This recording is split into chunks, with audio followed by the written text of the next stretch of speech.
Bienvenue sur la TFM, bienvenue à votre émission Question Directe qui reçoit aujourd'hui Souleymane Bachir Diagne. Souleymane Bachir Diagne, on ne le présente plus au Sénégalais. Vous le connaissez, il est chercheur, philosophe. Il est actuellement professeur au département de français et de philosophie à l'université Columbia de New York aux États-Unis. Monsieur Souleymane Bachir Diagne, merci de nous recevoir à l'UCAD 2, le Temple du Savoir. Vous aussi, vous êtes connu comme étant un éminent Sénégalais parmi les plus grands intellectuels du monde. Souleymane Bachir Diagne, l'université Cheikh Anta Diop Dakar semble être durablement installée dans la crise. Pourquoi?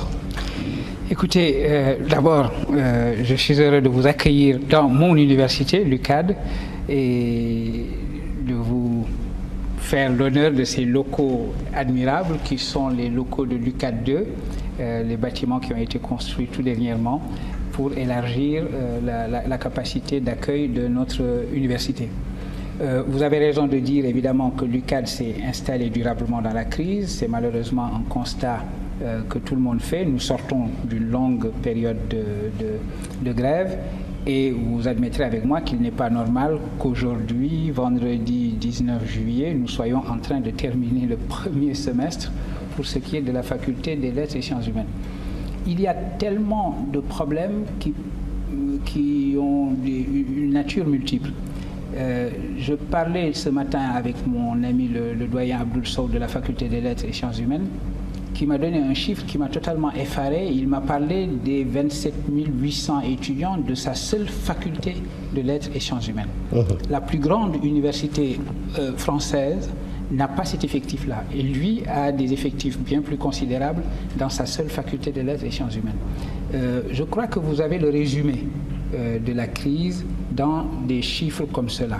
Nous avons ce qu'on appelle un phénomène de massification. La démocratisation de l'enseignement supérieur fait que le nombre d'étudiants, évidemment, est devenu très très important pour des locaux qui n'ont pas suivi et pour un corps enseignant qui lui-même n'a pas suivi. À partir de là, tous les autres problèmes viennent se greffer là-dessus. Et il y en a tellement qu'on n'a pas de raison, ou bien étudiant ou bien enseignant, de ne pas être en grève 365 jours par an. Or, on ne peut pas être en grève 365 jours par an. Nous sommes à un niveau de crise tel que les réponses à la crise, c'est-à-dire les grèves, ne font qu'ajouter de la crise à la crise. Les grèves elles-mêmes, qui sont des mouvements de revendication tout à fait normaux, qu'il s'agisse des étudiants ou des enseignants, ces mouvements eux-mêmes ne sont plus des exigences de mettre fin à la crise, mais deviennent des éléments de crise qui viennent s'ajouter aux autres éléments de crise sur le terrain. Le problème, ce n'est pas seulement l'université, même l'école publique est en crise. Est-ce qu'il faudrait revenir à ce qu'on avait appelé les états généraux de l'éducation au Sénégal pour voir qu'est-ce qui ne va pas? Je crois savoir que le nouveau ministre, d'ailleurs, a évoqué la possibilité, ou même la nécessité, d'avoir une concertation. Elle peut ne pas nécessairement prendre la forme absolument dramatique des états généraux. Nous pouvons ne pas revisiter une forme comme celle-là.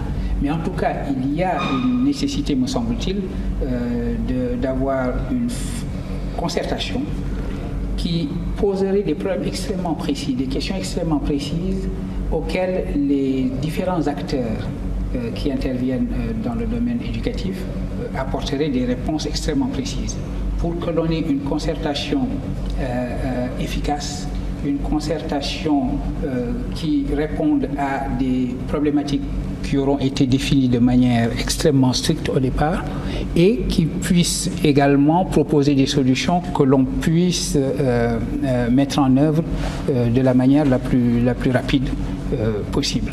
Mais je crois qu'on ne fera pas l'économie d'une bonne concertation sur notre école, sur les orientations de cette école-là. La crise, elle perdure à l'école publique, à l'université aussi.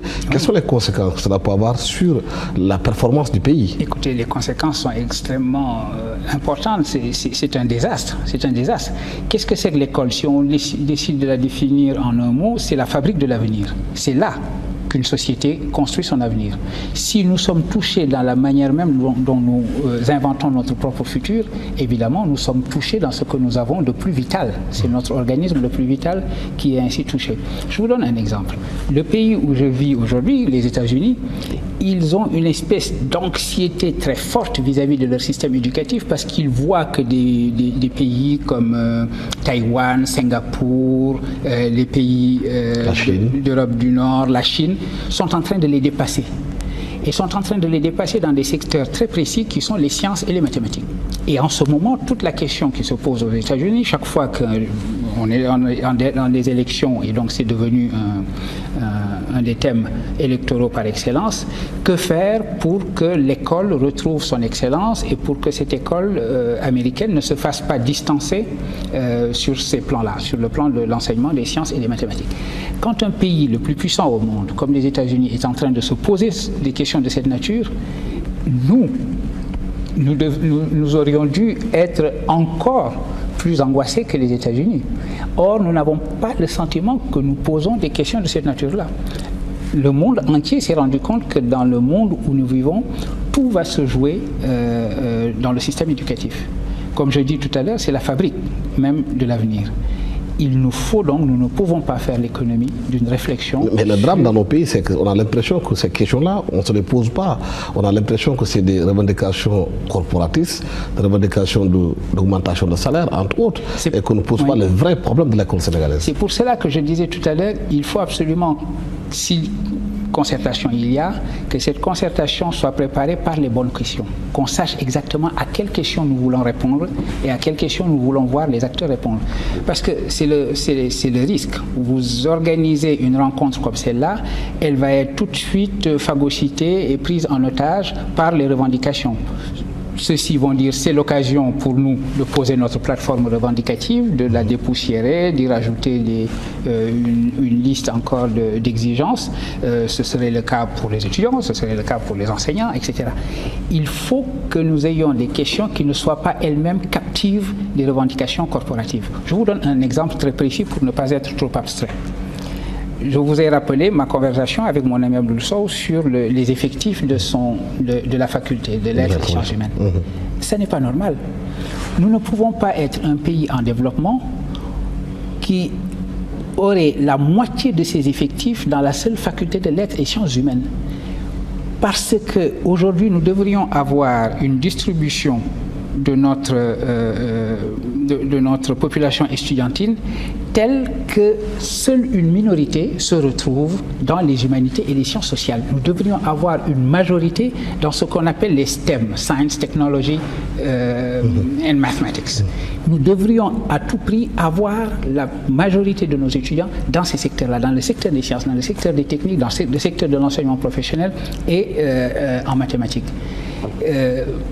Et donc, voilà un type de question qu'il faut poser. Comment faire pour réorienter les flux de telle sorte que l'on tarisse cette espèce d'encombrement qu'il y a dans les facultés de lettres et sciences humaines? Je peux y ajouter d'ailleurs la faculté de droit. Ce sont des facultés où vous avez des étudiants qui se retrouvent là en quelque sorte par défaut. Je suis philosophe, j'adore la philosophie. Je voudrais que des étudiants en humanité se multiplient et soient les meilleurs étudiants au monde. Mais je me rends bien compte que le risque est de ne retrouver des étudiants dans les humanités et dans les sciences sociales que parce que ce seront ceux qui ne seront incapables de faire des mathématiques ou des sciences. Or, ces étudiants-là ne sont pas de vrais littéraires. Ils vont encombrer les facultés de lettres et de sciences humaines. Ils vont être là où la moyenne des gens devrait normalement, au bout de 4 ans, 5 ans maximum, arriver à la maîtrise. Ils passeront une éternité sans avoir cette maîtrise-là. Et ça fait un engorgement tel que le système est totalement malade. Comment redistribuer cette population de telle sorte que nous puissions dire l'État a une politique d'éducation à la science et aux techniques et la distribution de la population estudiantine va correspondre à cette politique-là. Voilà le genre de questions très précises. Donc il faut revoir tout le système éducatif au Sénégal parce qu'on a l'impression qu'il n'est plus adapté aux réalités du monde. Il n'est plus adapté aux réalités du monde tel qu'il est. Le monde tel qu'il est un monde qui veut l'enseignement des sciences et des mathématiques. Et c'est un monde qui l'exige. Et la compétition mondiale se fait de cette manière-là et s'effectue sur ce plan-là.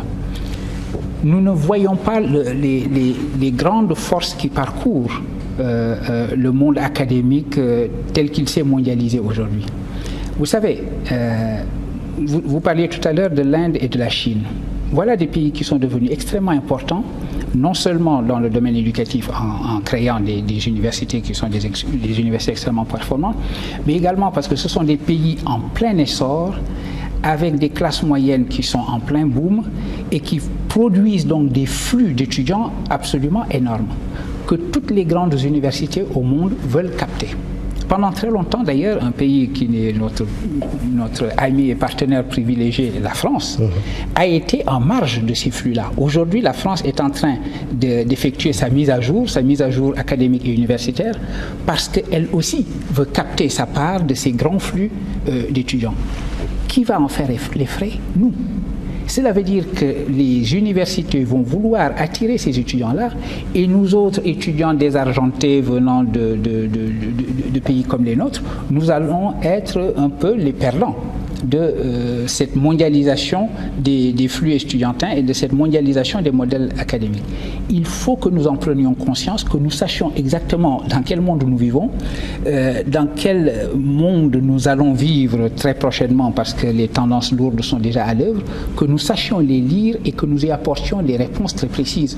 Or, si nous restons dans notre propre cercle où nous ne voyons que nos propres problèmes revendicatifs, corporatifs, etc., nous allons tourner en rond, entretenir nos crises.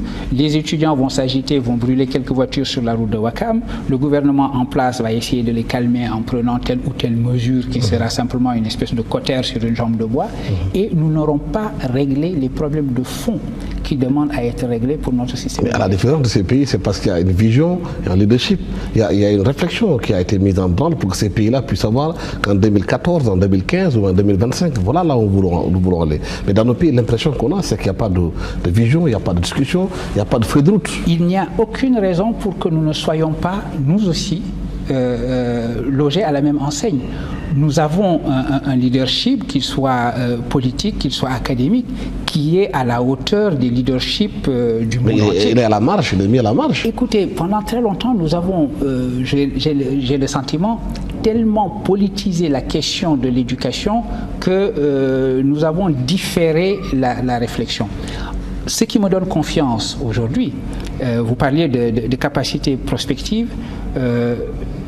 Quand je vivais ici au Sénégal, j'ai participé à un certain nombre d'équipes prospectives et nous avons réfléchi à ces choses-là.